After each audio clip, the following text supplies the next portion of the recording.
Welcome to Lakshmi's kitchen. ఈరోజు మనం ఇంట్లో ఉండే వాటితోటే రుచిగా ఆరోగ్యకరంగా ఫ్రైడ్ రైస్ చేసుకుందాం. ఇంకెంత ఆలస్యం వీడియోలోకి వెళ్ళిపోదాం రండి. స్టవ్ వెలిగించి పాన్ పెట్టుకుని ఆయిల్ వేసుకోవాలి. 3 గట్ల ఆయిల్ వేసుకోవాలి. అలాగే 3 కోడిగుడ్లు మనం ఈ విధంగా పగలగొట్టి ఆయిల్లో వేసుకోవాలి.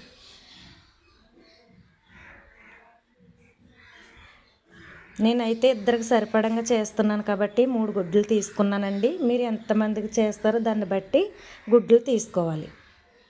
ఈ విధంగా గుడ్లన్నీ మంచిగా కలిసేటట్లు చక్కగా ఈ విధంగా కలుపుకోవాలి. ఇప్పుడు ఎగ్కి సరిపడా సాల్ట్ అయితే వేసుకోవాలండి.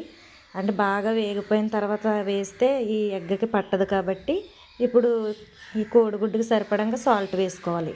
ప్లేట్లో చూపించిన విధంగా ఇవన్నీ తీసుకునేవండి. ఫ్రైడ్ రైస్కి అల్లం వెల్లుల్లి చిన్న ముక్కలుగా కట్ చేసుకుని ఈ విధంగా వేసుకోవాలి.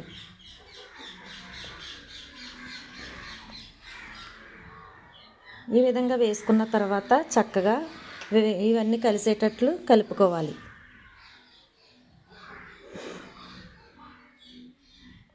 చక్కగా కలుపుకోవాలి. ఈ విధంగా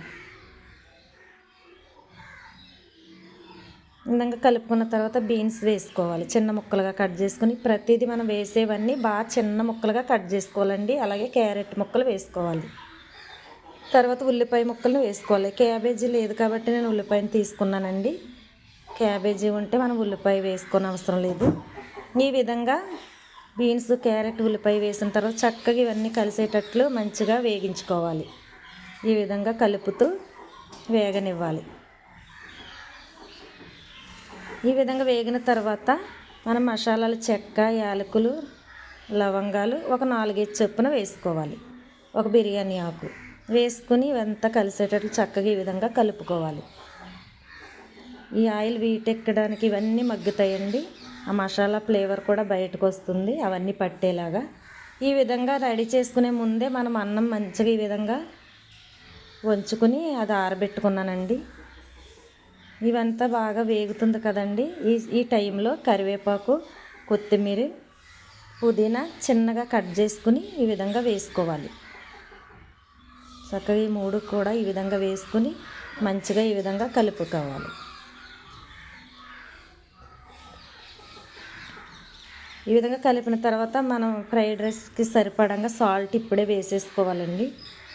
వేసుకున్న తర్వాత చికెన్ మసాలా ఉంటుంది కదండి. ఆ చికెన్ మసాలా 1 స్పూన్ వేసుకోవాలి. తర్వాత స్టార్ మసాలా అండి ఇది కూడా 1 స్పూన్ వేసుకోవాలి. వేసుకున్న తర్వాత మసాలా ఇవన్నీ పట్టేటట్లు కలుపుకోవాలి. అలాగే 1 అర స్పూన్ కారం వేసుకోవాలి. ఈ విధంగా వేసి ఈ విధంగా కలుపుతూ మనం ఈ విధంగా వేగించుకోవాలి. తర్వాత మిరియాల పొడి అండి మెయిన్ మనకు మిరియాల పొడి మంచి స్మెల్ వస్తుంది. చక్కగా ఈ విధంగా వేసి ఈ విధంగా తిప్పుకున్న తర్వాత మన ఈలోగా రైస్ అయితే చల్లారిందండి. ఈ విధంగా మనం ఇవన్నీ రెడీ అయింది కదండి. ఈ రైస్ని వేసుకోవాలి. చక్కగా ఈ విధంగా వేసుకుని మంచిగా ఈ విధంగా అంతా కలిసేటట్లు కలుపుకోవాలి. పైన మిరియాల పొడి కొద్దిగా స్టార్ మసాలా కొద్దిగా వేసుకోవాలండి. ఈ 2 పైన వేసుకున్న తర్వాత ఇదంతా కలిసేటట్లు చక్కగా ఈ విధంగా మంచిగా కలుపుకోవాలి.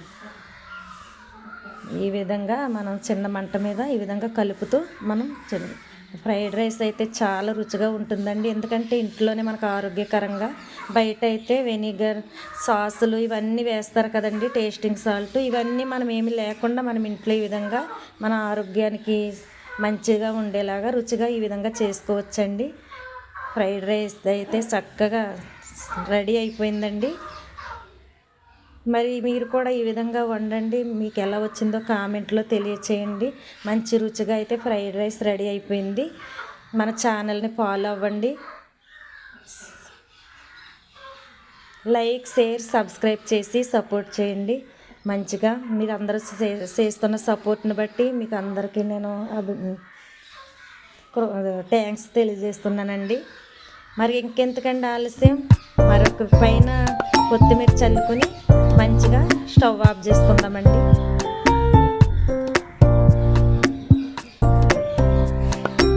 చివరిగా అయితే మనకి రెడీ అయిపోయిందండి. ఇంకా స్టవ్ ఆఫ్ చేసుకున్నాను.